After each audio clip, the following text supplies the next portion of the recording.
So that's what they're doing. I think that's fantastic. Oh wait, did we just do a spoiler alert, or did we just Oh, drop a spoiler without a spoiler alert? Because next episode we will be talking about girls oh, playing, all do you right? want to edit?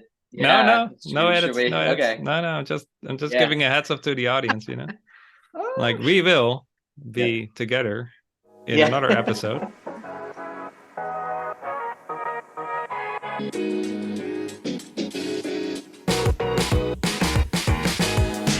Hello and welcome to the Pybites podcast, where we talk about Python, career, and mindset.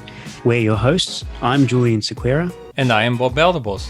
If you're looking to improve your Python, your career, and learn the mindset for success, this is the podcast for you. Let's get started. Welcome back, everybody, to the Pybites podcast. This is Bob Beldebos, and I'm here with Will Frey.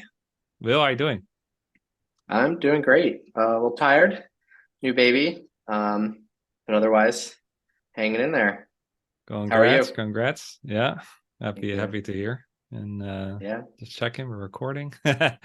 So you were on the show, and we were geeking out on type-ins because that is one of your passions. I think that was around the 78 or so. We will link that below. Since then, a lot has changed, right? You joined the team as a coach. So I wanted to obviously talk a little bit about that. You also moved to South Korea, which is exciting. Can talk about that. Uh-huh. You always have some good Python stuff readily available, so we can talk about that. And Thank you. we can do a book. But we always start with an introduction for people that are new to you and a win of the week. Sure. So, as Bob said, I'm Will Fry. When did I do PDM? God, it was a long time ago. Was it 2021? what year was it? Yeah. Yeah, I think so. Yeah. So I did the PDM program back in 2021, and I just sort of hung around for a while, going to code clinics. I occasionally did some code clinics for the program. And then just before moving to Seoul, my wife, Bob asked if I would be interested in being a coach, and I said absolutely. So here I am. I've been working with Python, really since my senior year of college. I'm going to go way back, but really heavily since like 2016. And I love it. Like Bob said, I have become obsessed with the type hint system. Yep, and a new baby daughter, our first child, is 5 weeks today. So yeah, life's very rich right now, very busy. Awesome. Yeah, happy you joined the team. And yeah, the baby girl could be a win, but maybe you also have a specific win of the week or anything Oh, else. that was going to be my win, is that we had her checkup, and we are raising a healthy baby. We've not screwed it up. So I was talking to my wife earlier. I'm like, what's my win going to be? And it's definitely Margot. Nice. So yeah, thanks. Yeah. Yeah, definitely cool with that. Nice.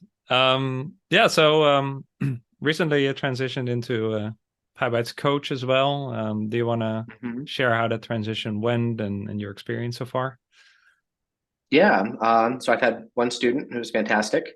I've known a lot of the other coaches since my time in PDM, and we've just kept in touch. So it just felt really natural joining the team. And it's exciting to be a part of it.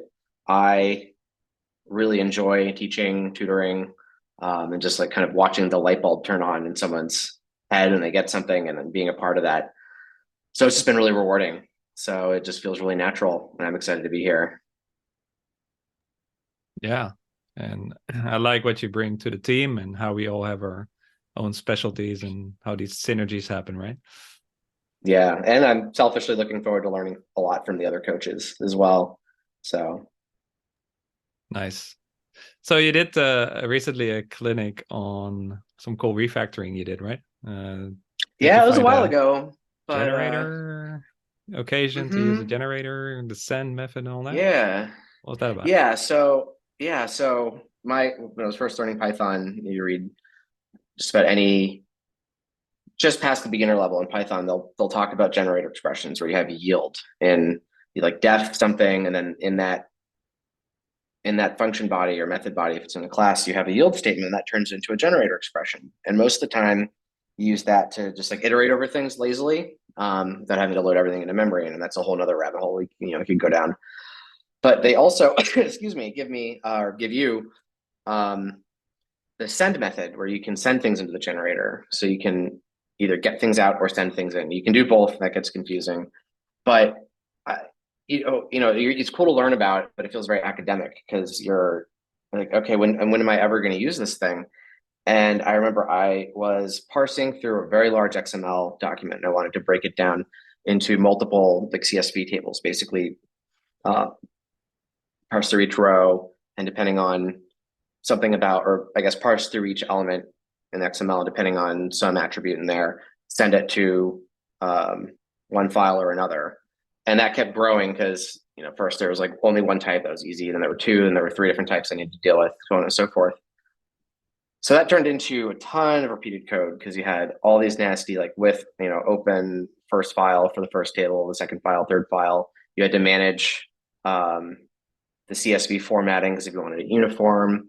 And then you had all this repeated code for writing the different files. And I remember sitting there and I was like, okay, this is an absolute mess. I was like, wait, so what I really want to do is dispatch these things out. And I realized I could have a generator expression consume these guys and then have the generator expression handle like the file opening and closing with the context manager there. All the logic for writing, like parsing it, writing it to a different file was all managed there. And then it was just magic. I just had like a little dispatch table of just a dictionary with some sort of key that I could get out of each element, XML element, and then just hit send and call it a day. And I was like, holy crap, this is really nice. So that was really rewarding because it was just like, wow, this thing you always see, it actually, like it made sense to reach for that. And I was really excited at the time. Like my wife was sitting there like, what on earth are you talking about? I'm like, you don't understand. So yeah, it was pretty cool. Nice. Yeah, the dispatch pattern in itself is also really nice. We have a video on that I can link, but I'll also link the that code clinic. Yeah, and I also remember that code clinic ended up slightly turning into a little clinic on typing, like type hints again. But yeah, so because if you look at the code, below. There's therefor in there and all that stuff, right? Yeah. Okay. Well, we'll link that because it might be a bit abstract if you listen to this, but we'll link the gist so you can look at how that looks. And so where did you learn about the pattern in the first place? Was that just looking at other people's code, Fluent Python maybe, or? Like just this, which portion using the send method for the generators, the dispatch table? Yeah. Just from, I'm sure I read about it in Fluent Python, just a bunch of, it ends up, any slightly intermediate Python book, you ends up, seeing it pops up. And I think it was more books than looking at other people's code because you just don't see it that often, honestly. I think you'll see it more in async coroutines and things like that, maybe, because you're sort of sending something off. But yeah, so it just sort of been, I think they've been in Python for forever. I could look it up, but that function, like that interface has been in Python since 2 something. Yeah, so who knows where I learned it, but probably a book. Yeah. Okay. Yeah. And what other Python trends or things that are coming are you excited about, and or what do you want to learn in the coming months?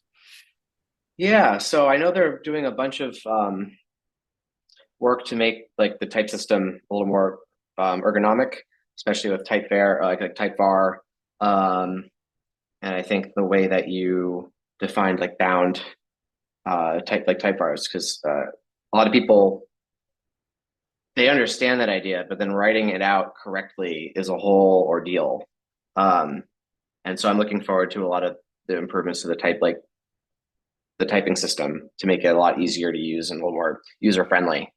And then I'm also interested, I don't know as much about it as I'd like to, but the global interpreter lock going away and then experimenting with that, I think is really cool. That'll be exciting to see how that goes and what the side effects are, in the Python community. Yeah, that's a pretty big deal, and I think they also if I understood Wukash correctly, they are kind of, have an A/B test there kind of thing, right? That they have a version where it's ripped out, but they also have a backward compatible version. Compatible Can you see if that version. works? Yeah, I think, yeah, when we spoke with him, it was I think the way he put it was great, because if they ever wanted to get rid of this thing, they're just gonna have to try it out and just maintain stability for people, though. There's no way to figure out if it's gonna work or how it's gonna work unless you start trying it, and doing something. So that's what they're doing. I think that's fantastic.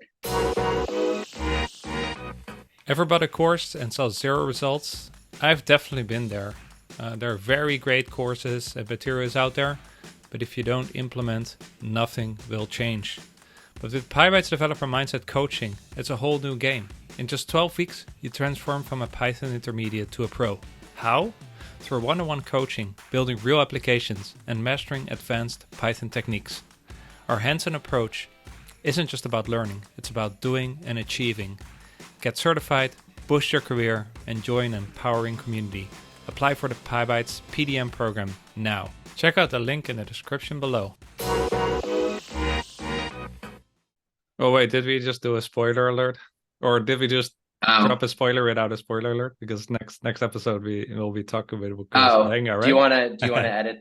No edits. We? No edits. Okay. No, I'm just giving a heads up to the audience, Like we will be together in another episode, probably in the next one, talking with Wukash Lenga, right? Yeah. Well, stay tuned, audience. That's coming soon. Cool. So no, that's cool. And in terms of things you're picking up, because you also have an background in data and ML, right? Is that where you're further zooming into, or are you moving into other areas with Python as well? I mean, that's still my bread and butter. There's so much to do there. So I guess there's always something new to learn. I think I don't jump the gun to what I've been reading. I don't know, that's sort of relevant.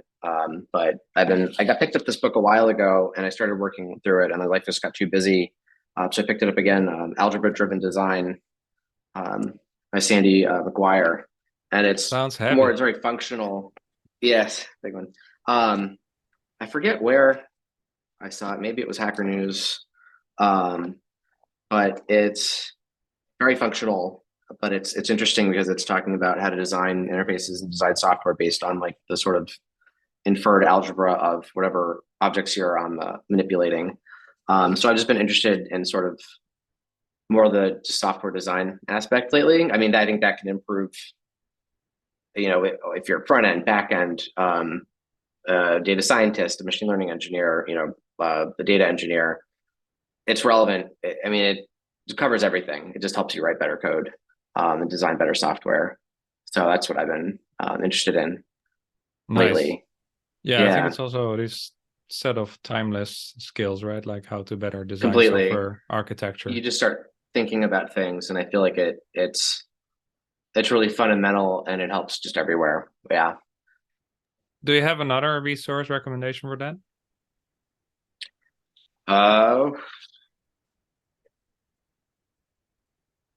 Put me on the spot, man. Always. I can fill in one maybe. Here. Brandon Rhodes, the Design Better guy. Brandon Rhodes is fantastic. Yes, I love all of his talks. There's one other one. He has a newsletter. His name's James Koppel, or Jimmy Koppel, Koppel. His mailing list. But usually I abhor signing up for mailing lists. I just clutter my email inbox. But his are usually very insightful. So just random plug for that. I mean, he also takes that very similar. I think he's thinks about things very functionally, not exclusively, and I think that's a really interesting. It's funny to talk about that. We're dealing with Python where it's all objects and not very functional, but I think it's very helpful to think about it that way, because everything, unless you go to great lengths to make it not mutable in Python, is mutable. But Brandon Rhodes is somewhere in a talk said, just because Python will allow you to do something, I'm paraphrasing, but just because Python will allow you to do something doesn't mean it's necessarily a good idea. So I think it's especially relevant for dealing with Python, even though it is so free and open and user friendly, to do whatever you want to do. Sometimes what it lets you do is maybe not the best design decision you can do, because even though it's easy, or it seems like it's least amount of work. So Yeah, like overriding attributes and stuff, right? yeah, like monkey patching something like some other third-party libraries class, and like, that's brittle, super brittle, because one day maybe they write it in C or some compiled backend in Rust or something like that, and now it's some built-in and it's not writable, or they add like dunder slots to it and you can't, change anything on it. So yeah. Cool. Yeah, no. Sorry for putting you on the spot, but as we Oh, established you're that fine. the design stuff is important, I just wondered if you had an Yeah, for someone. sure. Yeah, I think it's No, that's important good. for developers. So we did the book, unless you want to share another book, but basically you shared the book you were reading, right? Yeah. That's the book I've been reading, that and baby books. Yeah, The makes sense. Mayo Clinic book on babies, and also Baby 411. Those have been our two the two ones we've been basically using as a guide for little Margot. Great. And also not in the prep, but I am going to ask it. What do you do? How do you get unstuck with coding? What's your mindset there?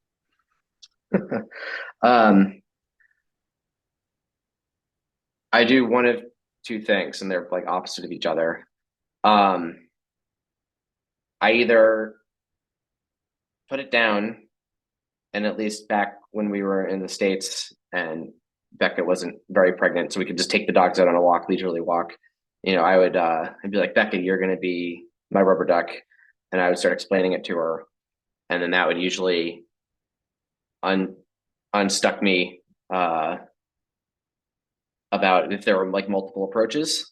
The other thing is I would just sit down and just start doing something, as opposed to sort of spinning my wheels, and just try to do something very simple and just start building that momentum, sort of giving myself permission to do the easiest thing, even if it's going to not necessarily do exactly what I needed to do in that moment. It starts building that momentum, getting towards what I want, because you learn something and you just sort of, hopefully getting like a nice state of flow. So those are my two. Nice. You'd either put it down or really, really try to focus.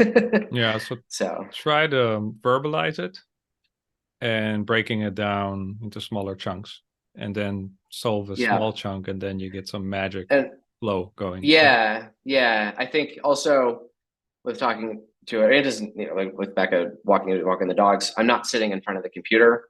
We're outside. It's an entirely different environment, right? I'm not sitting at my desk. I literally am, not capable of writing code or typing anything in that moment. We're outside with the dogs. So I think that helps too, because there's no pressure to like type something out or write something or write a test. I can just talk about it and that's it. Yeah. Right. But like you said, for the other wing is just get down, like just start narrowing down to the chunk. Was it Reese said like there's only one way? It is the well-known saying, but there's only one way to eat an elephant, like a bite at a time. So that's the other way. Yeah. And also if you try to explain it to somebody else, and I mean, your wife's not into coding, right? Right. She's taken a couple Python classes, so she knows roughly what I'm talking about. Right. But her, she's a U.S. diplomat, so right. She's not writing code. Yeah. So if you have to explain it to a non-developer, then you kind of probably go to the outer shell of the design, and exactly. I think about it a different way in a higher level. Yeah. So it's either zoom out or try to zoom in to a piece you can tackle. Yeah. Awesome. Yeah, I just wanted to make sure, as Julian for sure here to get some mindset in, Julian will fly up and kill me. Yeah. Or you guys are closer now, relatively speaking. Yeah. It's still a long flight because it's a whole different hemisphere, but time zone wise, yes, like he's hour or 2 hours ahead now. Yeah. It's just much better than 10 hours. Yeah. Uh, All right. So to wrap it up, anything else you want to share? Just excited to be on the podcast again, and excited to be part of the PDM coaching family, and excited to see what comes next. Yeah. So thanks, Bob. Yeah. Thanks for joining the team. And I will Absolutely. link the previous episode as well, where we go much deeper into typing. I think that's a really good listen for people interested in that. And Thank you. Yeah, thanks for sharing. Cheers. Cool. Cheers.